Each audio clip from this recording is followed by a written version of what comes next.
धनबाद में क्या हो रहा है, धनबाद की जनता देख ले। शांति अब सपना है। अब रोज हलचल, अशांति और तानाशाही के ही दर्शन धनबाद में होंगे। इस वक्त हमारे साथ मौजूद हैं गणेश दीवान वर्मा जी, लोकल बॉडीज कर्मचारी संघ के अध्यक्ष, महामंत्री हुए, माफ कीजिएगा, महामंत्री। ये यहाँ पर आए हुए हैं। अभी हमने आपको दिखाया कि किस तरीके से नोटिस दिया जा रहा है अनुकंपा आश्रितों को, और उस मामले पर इनका क्या कहना है वो सुनते हैं। सर, सबसे पहले इस नोटिस के बारे में क्या कहेंगे?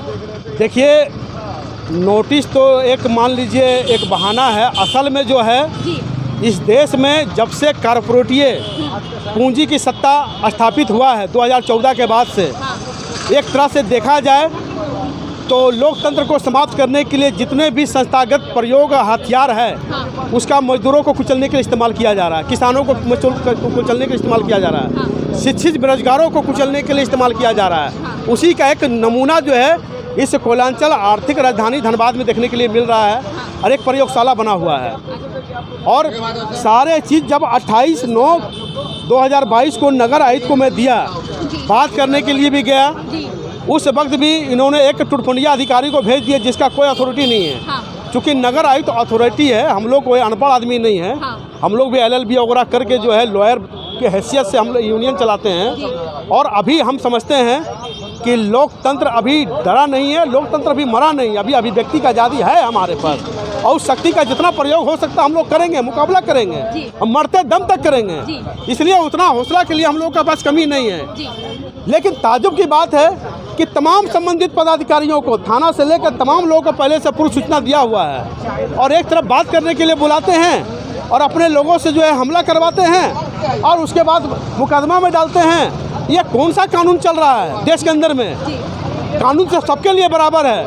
ये नगर आयुक्त की हैसियत में है कि यहाँ का मेयर बने हुए हैं, इनको जेठ प्राणी की श्रेणी का सुरक्षा चाहिए क्या? अरे भैया, पब्लिक कार्यालय है, अब पब्लिक कार्यालय में जनता से आप मिलिएगा नहीं, कर्मचारी से मिलिएगा नहीं, कर्मचारी नेता से नहीं मिलिएगा, तो आप बैठे हैं किस लिए बैठे हुए हैं? आखिर किसका इनका बर्दाश्त प्राप्त है? कभी तक इनको कमर में रस्सा नहीं लगा है, और अभी तक 250 करोड़ का मैं दावा करता हूँ, 250 करोड़ का जो है यहाँ पर वित्तीय घपला जो है सफाई में हो चुका है। 1 करोड़ 80 लाख का प्रत्येक महीना भुगतान हो रहा है। कितना कर्मचारी बैठा हुआ है, एक चीज जान लीजिए। सर, ये घपला किया किसने है? नगर निगम के कर्मचारियों ने, आयुक्त ने? डायरेक्ट आयुक्त को मिला हुआ है। इनको 30% का कमीशन जा रहा है प्रत्येक 56 लाख रुपया महीना, मैं दावा कर रहा हूँ। और न्यूनतम मजदूरी से भी कम मजदूरी का भुगतान हो रहा है। वहाँ जितने भी मजदूर बैठा हुआ है ना, एक एक मजदूर और महिला से पूछिए कितना न्यूनतम मजदूरी का भुगतान हो रहा है। नगर निगम के कर्मचारी उनको हमसे बात नहीं करने दे रहे क्योंकि पोल खुल जाएगी। आप जान रहे हैं हकीकत क्या है? ये आपके लिए भी एक समझिए कि टैक्स मिला हुआ है इनका भंडाफोड़ करने के लिए।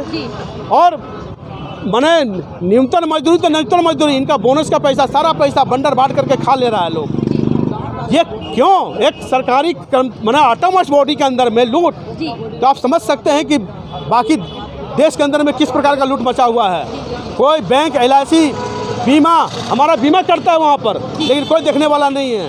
सारा लोग लूटने के लिए, ये भारत का वित्तीय पूंजी की सत्ता जो है तबाह हो गया है। अब भारत का जो है एकदम आवारा पूंजी की सत्ता कायम हो चुका है, ये साबित करता है। जी सर, एक चीज़ और जानना चाहूँगी, नगर आयुक्त को इन लोग उस दिन मिलने गए थे, वो 6:30 बजे तक नहीं निकले, क्या लगता है उनको जान का खतरा लग रहा था? कोई खतरा उतरा नहीं है, वो अपने गुंडों का इंतजार कर रहे थे, और गुंडा बुलवाए, वो हमला करवाए, और यह प्रोपगंडा कर रहे थे।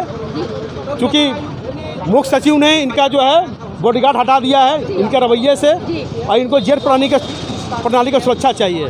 समझे? जब हटाया गया, बिल्कुल, जबकि इसका शिकायत में खुद मुख्यमंत्री से लेकर के, मुख्य सचिव से लेकर के तमाम लोगों में मेरे पास डॉक्यूमेंट से लिखित में किया हुआ हूँ। समझे? लेकिन यह प्रशासन का एक, आज भी जो थाना में जो आप देख रहे हैं FIR किया गया है, इसके लिए माल खर्चा किया है। समझे? और उसके बलबूते पर जो है नोटिस दिखा के डराना चाह रहे हैं, धमकाना चाह रहे हैं। सर, इसमें 2 धरनार्थी ऐसे भी हैं जो महिलाएं हैं, और इनका कहना है कि वो महिलाएं उस दिन थी भी नहीं। इस पर क्या कहेंगे?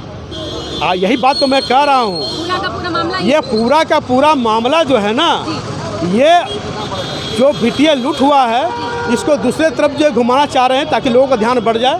समझे? और ये एक झूठा मुकदमा कायम करके चाहते हैं कि जो मेरा धरना स्थल है उसको कबाड़ करके एक तरफ फेंक दिया जाए। समझे, ये मजदूरों को कुचलने के लिए एक प्रयास है और मजदूर वर्ग के लिए एक चुनौती का। ठीक है सर, नगर आयुक्त का उनके ऊपर हमला हुआ, मान लेते हैं उनके ऊपर हमला हुआ, उनकी FIR तुरंत दर्ज की गई, लेकिन इन लोगों का कहना है कि इनके साथ भी ज्यादती हुई है। उन पर कोई हमला नहीं हुआ है जी। अगर हमला हुआ तो मैं जितना बात कर रहा हूँ इस हमले का जिम्मेदारी मैं लेता हूँ। मुकदमा तो पहले हम पर होना चाहिए जी। हमको जेल भेजा जाना चाहिए। सर, इनकी FIR अभी तक दर्ज नहीं हुई है, क्या लगता है प्रशासन की मिलीभगत है? यही तो बोल रहे हैं कि लोकतंत्र खतरे में है, जी। प्रशासन मिलीभगत है। आप इस सवाल को जाकर के जिला अधिकारी से पूछिए, SDO से पूछिए, इसको लिखित में दिया कि नहीं दिया हूँ। मैं सारा चीज़ यहाँ पर लिखित दिया हुआ हूँ, इनका डिमांड में भी यहाँ मांग में भी रखा हुआ है। जी जी जी जी। चलिए, धन्यवाद। आप सुन रहे हैं, हजारों प्रश्न हैं, हजारों प्रश्न। ये तबाही की ओर बढ़ता हुआ धनबाद है। जब पहले ही माडा के MD को एक लेटर दिया गया था, उसकी कॉपी, एक रिसिप्ट कॉपी हमें प्राप्त हुई है कि हम धरना देंगे, हमें वार्ता करनी है, हम 7 तारीख को आपसे मिलेंगे। तो फिर क्यों MD मिलने नहीं आए? और उसके बाद अगर उन्हें पता था कि लगातार 6-7 घंटे से धरना थी, बैठे हुए हैं उनके ऑफिस के बाहर, तो उन्हें क्या इतनी समझ नहीं थी कि वो उग्र हो सकते हैं? क्या उन्हें इतना पता नहीं था कि ऐसे मामलों में पुलिस की मध्यस्थता करवाई जाती है? सवाल बहुत सारे हैं, जवाब ढूंढे प्रशासन, क्योंकि कुछ लोगों की आवाज को दबाया जा रहा है। मामले पर बनी है हमारी नजर, आप बने रहें लाइव इंडियन गार्ड के साथ।